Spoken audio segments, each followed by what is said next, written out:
Hello friends, आज बनाएंगे भिंडी की बहुत ही बढ़िया रेसिपी।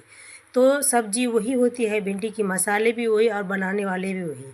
बस आप एक ही चीज़ को आप अलग अलग तरीके से जब बनाते हैं तो उसका स्वाद भी अलग अलग आता है और खाने में भी बहुत ही स्वादिष्ट लगता है। एक ही तरीका के भिंडी की सब्ज़ी बना करके बोर हो गए हैं तो ज़रूर ट्राई कीजिएगा, आपको बहुत पसंद आएगा। सबसे पहले यहाँ पर भिंडी को आप कट कर लीजिए। बड़ा है तो 2 टुकड़ा, छोटा है तो एक ही टुकड़ा, बीच से आप उसे कट लगा दीजिए। देखिए फ्रेंड्स, मैंने इस प्रकार से सारा भिंडी को कट कर लिया है। एक बार ट्राई करना तो बनता है, एक बार जब आप ट्राई करेंगे आपको इतना पसंद आएगा कि आप बच्चों को टिफ़िन में देंगे तो वो ज़रूर से ख़त्म करके आएंगे। सबसे पहले यहाँ पर एक बड़ा सा बोल लीजिए, इसमें डाल दीजिए आप लाल मिर्च पाउडर, काश्मीरी लाल मिर्च पाउडर, धनिया पाउडर का इस्तेमाल थोड़ा ज़्यादा कीजिएगा, मतलब कि 1.5 चम्मच जितना कीजिएगा। हल्दी पाउडर, इसी के साथ यहाँ पर डाल दीजिए आप अमचूर पाउडर। तो ये घर का बना हुआ अमचूर है, थोड़ा सा आपको दरदरा लग रहा होगा। अब यहाँ पर डाल दीजिए थोड़ा गरम मसाला पाउडर और यहाँ पर स्वाद के हिसाब से डाल दीजिए नमक। जितना आप नमक खाते होंगे उसी के हिसाब से नमक का इस्तेमाल कीजिएगा। और 2 चम्मच बेसन डाल दीजिए। तो ये मेरे घर में मेरे बेटी को स्पेशली मतलब भिंडी खाना पसंद नहीं था। जब से मैं अलग अलग तरीक़ा की भिंडी बनाती हूँ, स्पेशली ये वाली भिंडी में बनाती हूँ, तभी वो 2 से 3 रोटी खा लेती है और टिफ़िन भी ख़त्म करके आती है।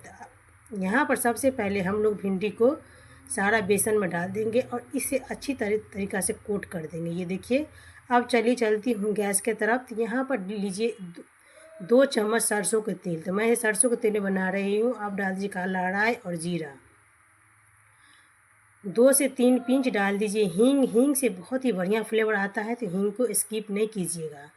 अब यहाँ पर तड़का जो हमारा है वो तैयार हो गया है। तो यहाँ पर मैं डाल रही हूँ स्लाइस में इस तरह से पतला पतला लंबा लंबा कटा हुआ प्याज, 2 बड़े साइज का। तो प्याज को कर दीजिए किनारा। अब यहाँ पर डाल दीजिए आप बारीक चॉप किया हुआ लहसुन। तो आप लहसुन प्याज नहीं खाते हैं तो उसे आप स्किप कीजिएगा। और बारीक कटा हुआ अदरक एकदम बारीक बारीक चॉप कीजिएगा और इसे 1 मिनट के लिए भून लीजिए।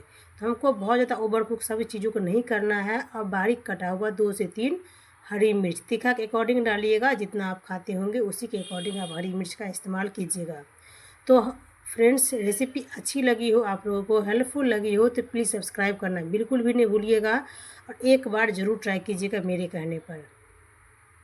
तो प्याज को हम लोग 1 ही मिनट तक सौते करेंगे। प्याज को हम लोग ओवर कुक नहीं करेंगे। यहाँ पर प्याज भी भून चुका है। अब यहाँ पर जितना भी भिंडी था हमारा बेसन के साथ कोट किया हुआ, यहाँ पर डाल दीजिए। इसमें ऑलरेडी हम लोग सब कुछ डाल चुके हैं, इसमें और कुछ डालने का ज़रूरत नहीं पड़ेगा आपको। और बिना पानी एक बूंद यूज किए आप इस भिंडी को सब्ज़ी को बना करके देखिए, बहुत ही पसंद आएगा। अब अच्छी तरह से मिक्स कर दीजिए और जैसे जैसे नमक का रिएक्ट होगा तो वैसे ही भिंडी आपको जो है बहुत ही बढ़िया से पक के तैयार होगा। तो आप भिंडी को बीच बीच में चलाते रहिएगा। और ये देखिए, नमक के कारण क्या होता है, पानी छोड़ता है और इसी में भिंडी और बेसन भी है जो गीला हो जाता है। तो बहुत ही बढ़िया से इसी के साथ ये पक जाएगा। पानी का इस्तेमाल बिल्कुल भी नहीं कीजिएगा और आँच को हाई भी नहीं कीजिएगा, लो रखिएगा ताकि भिंडी हमारा बहुत ही इवनली पके, कच्चा न रहे। अब यहाँ पर हम लोग क्या करेंगे, ढक के अगेन फिर से छोड़ देंगे। अब मैं मिलूँगी आपको 10 मिनट बाद। 10 मिनट हो गए हैं और भिंडी जो है बहुत ही बढ़िया से यहाँ पर देखिए अच्छी तरीक़ा से पक चुका है। भिंडी बिल्कुल भी कच्चा नहीं है, एकदम सॉफ्ट हो गए हैं, प्याज भी सॉफ्ट हो गया है।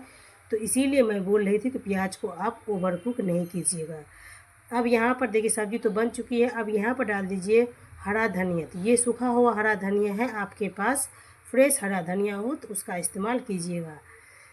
आप अच्छी तरीक़ा से मिक्स कर दीजिए और चलिए मैं इसे सर्व भी कर लेती हूँ। तो मैंने इसमें गरम मसाला ऑलरेडी पहले डाल दिया था, तो लास्ट में डालने का कोई ज़रूरत नहीं है। तो ये लीजिए, हमारा सूखी भिंडी बन के तैयार है। तो इसे आप पराठा के साथ, रोटी के साथ, दाल चावल के साथ सर्व कर सकते हैं। सभी चीज़ों के साथ ये बहुत ही बढ़िया लगता है। तो रेसिपी अच्छी लगी हो तो लाइक ज़रूर कर दीजिएगा। Bye bye friends.